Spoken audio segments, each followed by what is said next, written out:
Good afternoon, students. Next chapter is curriculum implementation.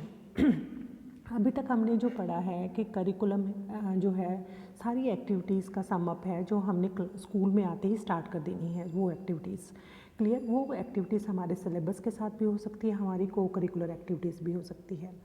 अब frame हो चुका है करिकुलम, लेकिन उसको हमने अप्लाई करना है।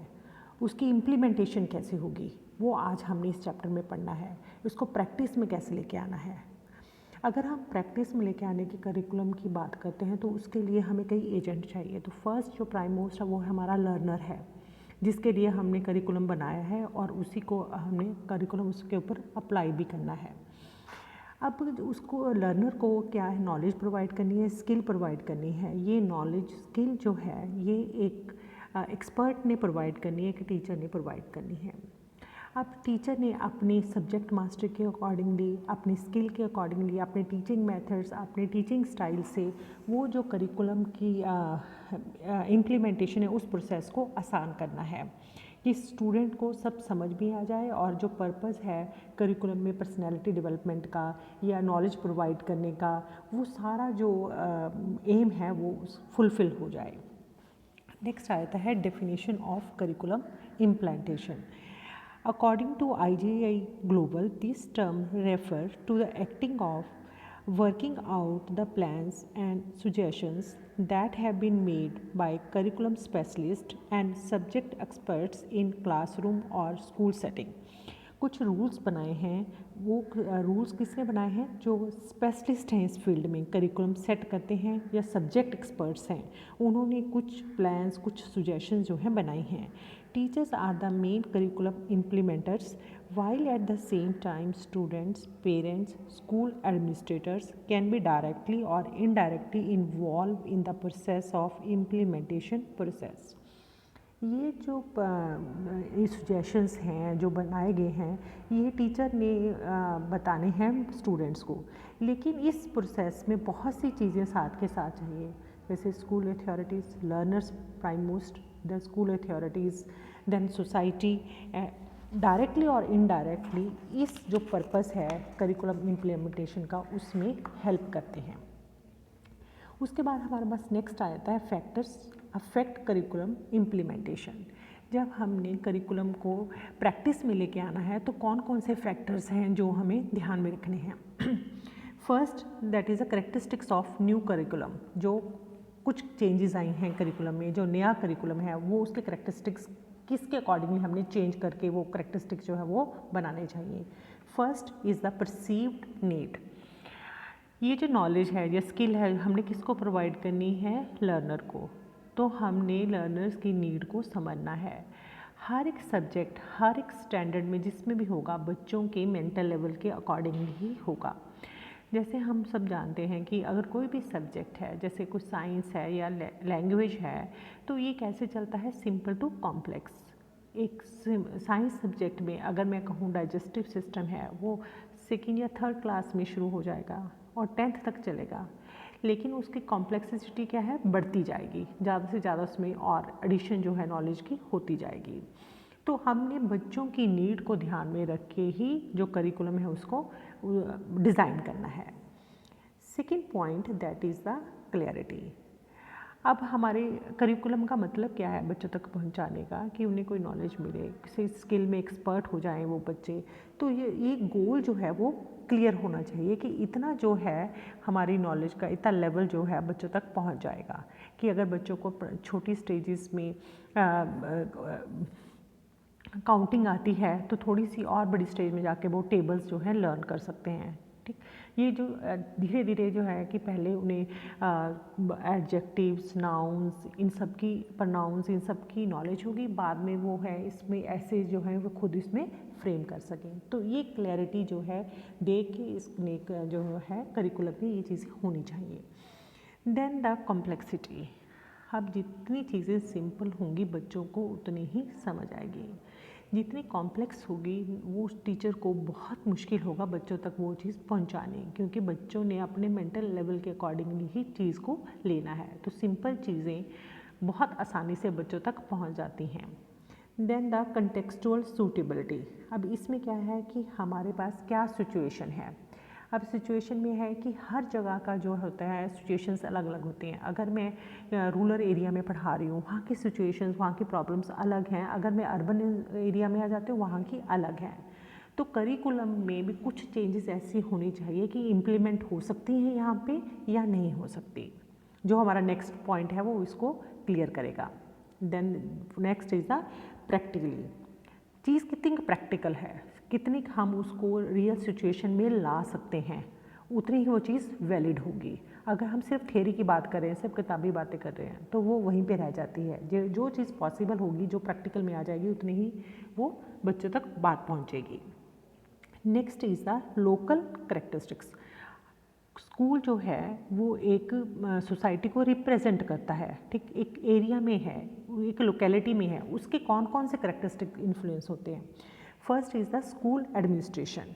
स्कूल एडमिनिस्ट्रेशन ऑब्वियस है, ये स्कूल किसने खोला है, प्राइवेट है, गवर्नमेंट है स्कूल, तो किस एडमिनिस्ट्रेटर कौन है स्कूल का, उनकी क्या पॉलिसीज़ हैं, उनके क्या रूल्स रेगुलेशंस हैं, उनके एजेंडाज़ क्या हैं। ये सब चीज़ें जो हैं स्कूल को बहुत ज़्यादा इन्फ्लुएंस करते हैं। किस बोर्ड के साथ जुड़ा हुआ है स्कूल, उसका कैसा करिकुलम है, वो सारी चीज़ें इसमें आ जाती हैं। Then the district administration.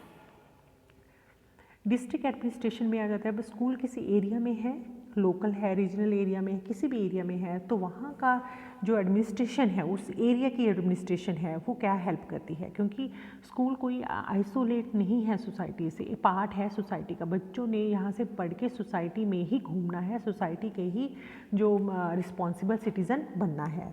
तो यहाँ पे डिस्ट्रिक्ट एडमिनिस्ट्रेशन का भी रोल प्ले होता है। उसके बाद नेक्स्ट आ जाता है ऑर्गेनाइजेशनल करेक्टरिस्टिक्स। हम किस जो स्कूल की बात कर रहे हैं कि जो करिकुलम की इम्प्लीमेंटेशन है वो कहाँ पे होनी है, स्कूल में। उसके स्कूल के ऑर्गेनाइजेशन के करेक्टरिस्टिक्स कैसे होने चाहिए। First is the compatibility of the goals. Compatibility का मतलब है हारमनी, कैसे आराम से चीज़ें चल रही हैं। अब एक हारमनी कंपैटिबिलिटी है टीचर्स और स्टूडेंट्स के बीच में, टीचर एंड प्रिंसिपल के बीच में, प्रिंसिपल और आगे जो चेयरमैन है या जो मैनेजिंग कमेटी है उसके बीच में। जितनी ये हारमनी होगी उतना ही जो ऑर्गेनाइजेशन है वो उतनी सक्सेसफुल होती है। The next is the organisation structure and the processes. अब ये ऑर्गेनाइजेशन स्ट्रक्चर में है, एक हिरार्चिकल अरेंजमेंट है जिसमें अथॉरिटीज़ आ जाती हैं, जिसमें उन्होंने अथॉरिटीज़ ने क्या डिस्कस करना है, rights and the duties of the organisation. उसके बाद इसने रूल्स, पावर, रिस्पॉन्सिबिलिटीज़ जो है किसने कौन कौन सी है वो सबको असाइन करनी है। अब हम प्राइवेट स्कूल्स की बात करें, प्राइवेट स्कूल में अगर मैं बताऊँ चेयरमैन है, सेक्रेटरी है, तो इन लोगों ने क्या करना है, फाइनेंस संभालना है सारा, कि कितना जो है बच्चों की फ़ीस आ रही है, तो उसमें कितना सैलरी में जा रहा है, कितना स्कूल की डेवलपमेंट में जा रहा है। तो इस तरह ड्यूटीज़ असाइन करने से जो प्रोसेस है टीचिंग लर्निंग का वो फैसिलिटेट होता है। Then next is the system incentives. अब सिस्टम इंसेंटिव्स में है कि जैसे हमें बात करूं कि बच्चों को पढ़ाना है, बच्चों को पढ़ाएं तो हम कभी उनको रिवॉर्ड दें, उनके लिए क्लैप करें, तो बच्चे क्या है बहुत मोटिवेटेड फील करते हैं। सेम वे जो इंसेंटिव्स हैं, जो वर्कर्स हैं, अगर उनको टाइम टू टाइम प्रोवाइड की जाएँ तो ये है उनके लिए बहुत ज़्यादा मोटिवेशन पॉइंट है।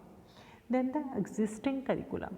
कई बार क्या होता है कि जो करिकुलम चल रहा है, ठीक, इवैल्यूएशन का टाइम आ गया, उसके बाद नया करिकुलम जो है वो इम्प्लीमेंट हो गया, तो जो एग्जिस्टिंग करिकुलम चल रहा है उसके है टीचर यूज्ड टू हो जाते हैं, बच्चे यूज्ड टू हो जाते हैं, तो नए करिकुलम को कई बार फॉलो करना जो है बहुत डिफ़िकल्टी आती है स्टार्टिंग में।